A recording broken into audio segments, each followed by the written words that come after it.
across this video, you must have stumbled into my virtual cello studio here on YouTube and you want to learn Camille Saint-Saëns the Swan. You've come to the right place. We're going to cover some tips, tricks, and practicing strategies for this famous piece in the cello repertoire. If you'd like, you can have your cello nearby so you can try some things out as Chelly and I demonstrate them.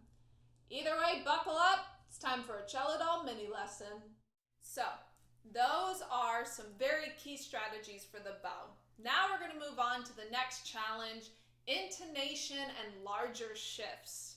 Now we're going to go back to those scales we were talking about earlier that flourish up into a bigger leap into spots.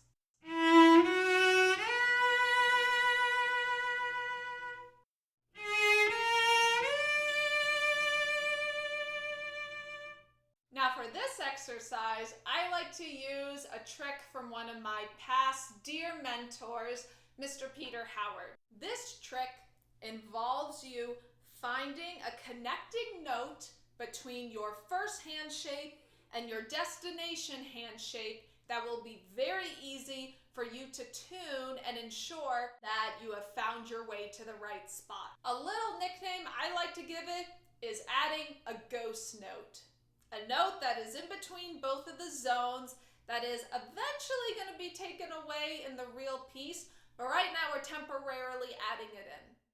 So let's think about the first one. So in our first shift, E, F sharp, B. Let's think about the notes that are in between F sharp and B.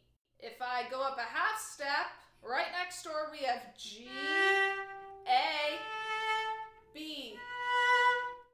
Well, guess what? You have your A harmonic as one of the possibilities.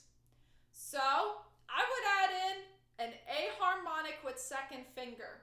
It's important because we want to keep third finger on B. That's what we're doing for the piece. You don't want to distort any of the final fingerings for this exercise. So I'm going to do some long quarter notes, nothing rushed.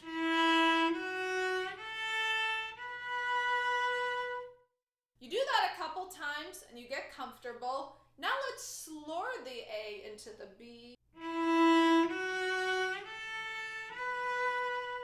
Now let's make this A ghost note maybe more like an eighth note. Let's shrink it a little bit.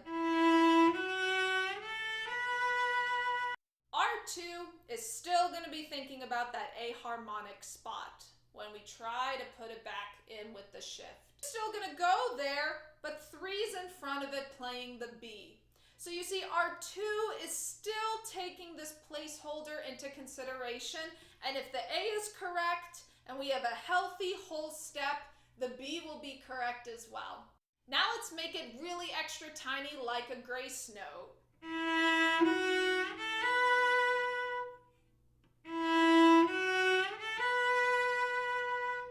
Now let's go back and make our E and F sharp eighth notes. Now, we are going to try this shift as it's written, but your 2 is still going to have that A destination in mind.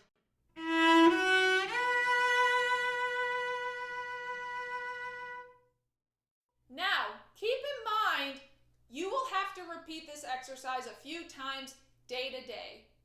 You might spend a day just in the first couple of stages of this exercise. That's okay. The most important thing is consistency. If you're not hitting that A harmonic consistently, or you're finding you're having to do a lot of micro adjustments with your elbow, it's not going to help to go faster and faster and just try to go through it. You really need to be consistent and comfortable before going on to the next step. Now, Chelly and I are going to go through one more big shift for you dolls. We're not going to take as much time because the steps are all the same, but let's find a good ghost note for that high D.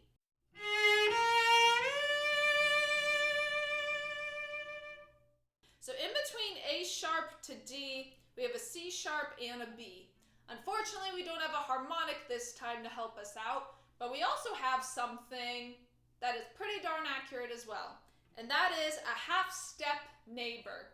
We have G sharp, A sharp, and the B is right next door. Super tight half step. Those are very effective for shifting my dolls. If you can always remember that in any sort of shift, whether it's a printed shift in the music or this ghost note exercise, half steps are your best friend.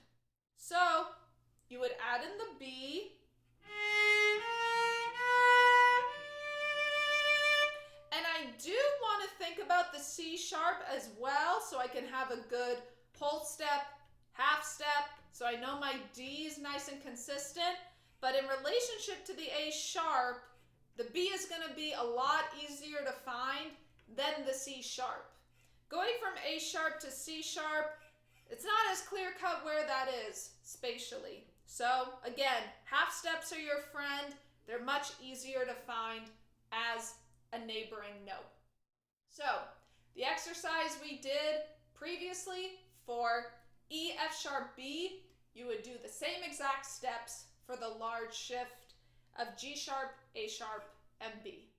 So now that we've talked a lot about the technical quirks of the Swan, let's get into some musicality, interpretation. How are we going to bring out this beautiful image of a swan gliding along the water? Well, if you think about it, Saint-Saëns did not give us too many dynamics. We have a couple crescendos and diminuendos, but there are a lot of measures where we don't have a lot of markings. We talked about crescendoing up these eighth note scales with the slow and grow method, but there are other places we can also bring out some dynamic contrasts that match the form of the piece. So to show you dolls an example of where we can have a couple different interpretive ideas, I'm going to show you one of my favorite spots in the piece where we go into F major for a brief moment.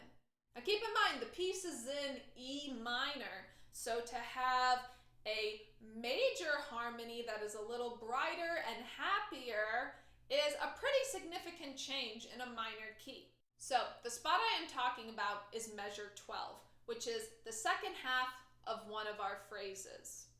The phrase where we have the repeating pattern of slurred quarter notes followed by a long tone, eighth note long tone.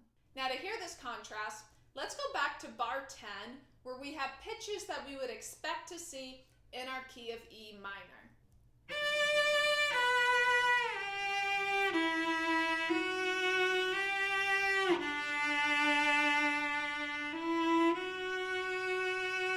Now we have naturals, F natural specifically.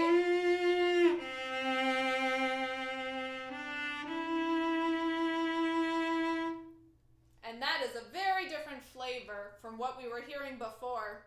You could play the first part, bars 10 and 11, with a strong sound, a determined sound, and then have 12 and 13 be maybe a little more delicate, a little more dolce, or you could flip it. There's always the option of flip it. A softer beginning to the phrase, and then you have a stronger major section to make it brighter, maybe even more happy, major-esque by making it brighter and a little louder.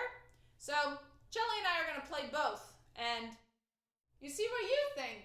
And of course, it's very important to try both interpretations and see what you like, because assuming you like one version without playing the other, you could be missing out on something unique. And rather than just isolating ourselves to this one phrase, I would recommend going back a couple bars when trying an interpretation so you can hear it in a slightly larger context. So my dolls, look for these changes in patterns. How Saint-Saëns stretches the phrase to lead us into the recap. These are all places where you can decide to add dynamic contrast, color changes, character changes. Again, dynamics are not just loud and soft. They can be dolce like a whisper, or declamatory like a blunt forte. There's a wide spectrum of colors you can do once you add dynamics.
Now, speaking of that recap spot, I wanted to talk you dolls through it really quickly to see the ingenious way Saint-Saëns stretches the tension and really makes us wait for the recap so that when we get there, it's like a breath of fresh air. Very satisfying to hear. So I'm going to start in bar 14, the start of one of our phrases where they seem to start with a similar idea, but you're going to see how the second one really changes. Very powerful moment. So you dolls, give one out to Cello and I and really work on that spot beautifully. Figuring out how you can draw out the tension, maybe try different dynamics, different vibratos. So that's a special spot for us. So please do it justice for Saint-Saëns.